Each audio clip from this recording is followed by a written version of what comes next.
When my sister died, I came into possession of her Facebook account. That looks a bit weird now that I've typed that out. To be honest, I'm probably not the first person who should have access to her account. Logically, that honor should go to her husband, Ted, if it goes to anyone at all. The thing is, nobody knows that I have access to the account.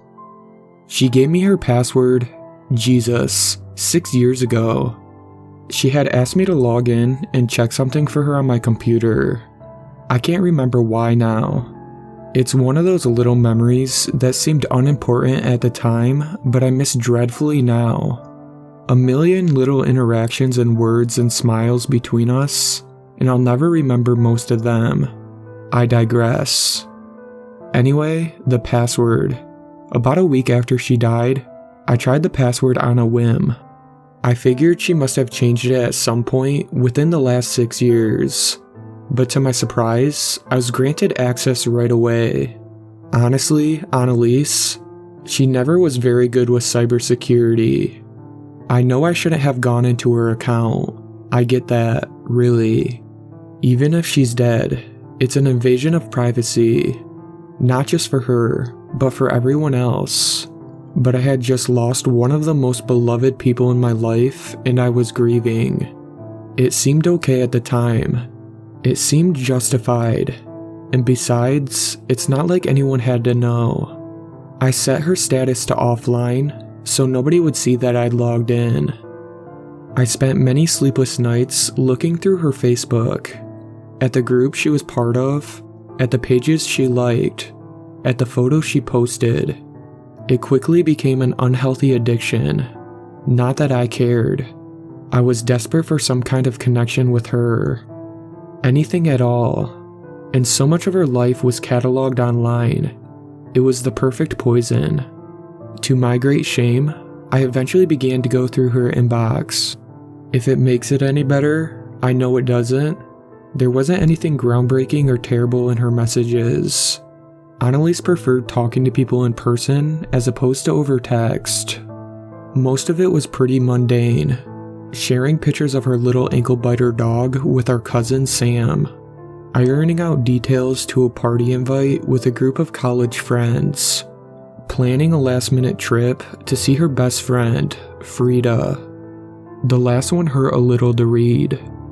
They were set to meet up just a few days after Annalise's accident. Their messages were tense and curt, as though they've gotten into a fight. Frida had seemed so distressed at the funeral, crying that Annalise would never forgive her. It must have been hard, her best friend dying without making up for whatever stupid argument they were having. I imagine that stays with a person forever. It's funny how we always think we have time. The day of the accident, I was actually at the pharmacy picking up iron pills for my sister at her request. Her anemia was back and her arms had been bruising up like crazy. She had been a little blue lately, so I was looking at the candy aisle, thinking maybe I'd bring her some Cadbury eggs to cheer her up. They were always her favorite, and I used to give her all the ones out of my Easter basket. When I got the call, my sister. My stupid, clumsy, lovely sister. It wouldn't be the first time she fell down the stairs. That had happened to her a lot as kids. But it was her last because this time, she was unlucky. This time, she broke her neck at the bottom. She died instantly.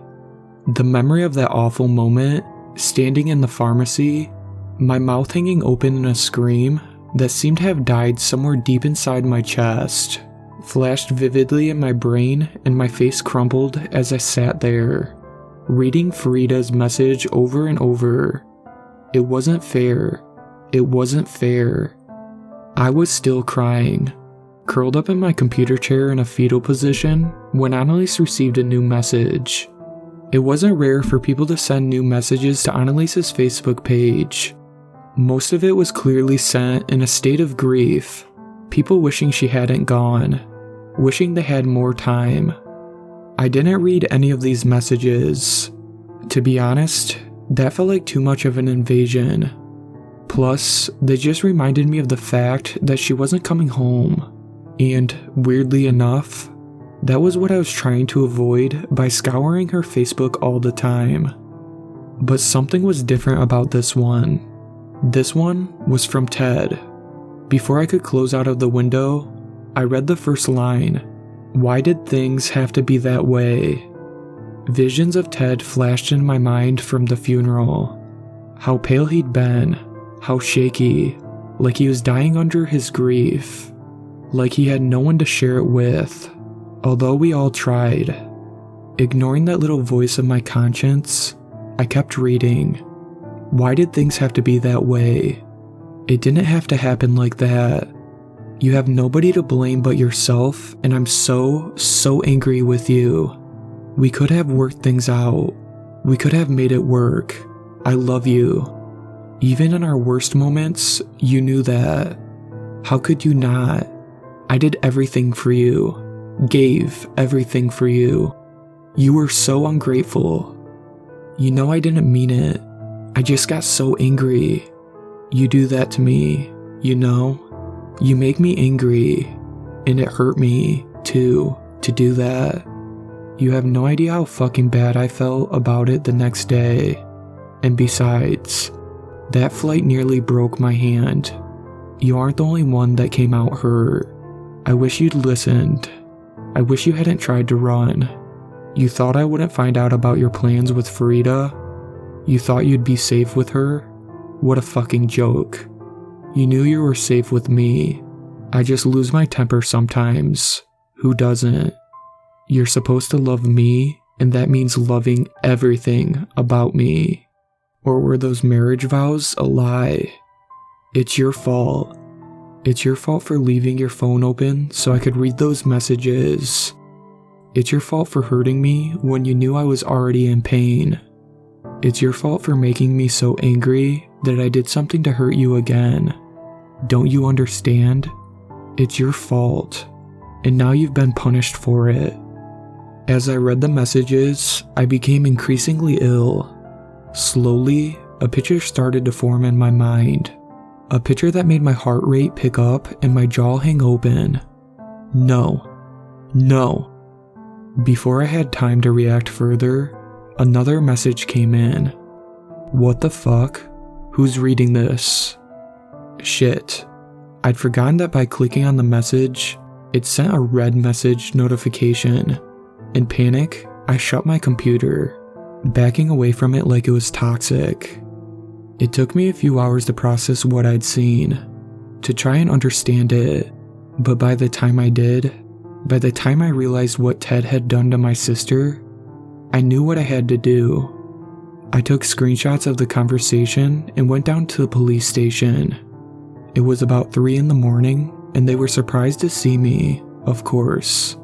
But they were very interested in what I brought in. They started the search for Ted immediately. Unsurprisingly, he wasn't in their home. He was gone, along with his wallet and all his personal identification. They stopped to talk to Frida too, and she told them everything about how they'd been planning to get her away from him, to hide her until she could get a divorce finalized. Frida wanted to talk to me, but I refused. I have nothing to say to her for not coming forward earlier. The police think their prospects of catching him are pretty good. He'll almost certainly have to use a credit or debit card along the way, which will help them pinpoint his location. As for me, I'm hoping they don't find him, because if they find him, then he'll be at the mercy of the law, and I've decided that the law is pretty lenient, especially in these parts. If Ted gets convicted, and that's a big if, he might get life in prison, and life in prison is too good for scum like him. The police have started their search. Well, I've started one of my own, and I'm not stopping until I find him and get justice for Annalise, for my family. I won't stop until he's choking on his own rotten blood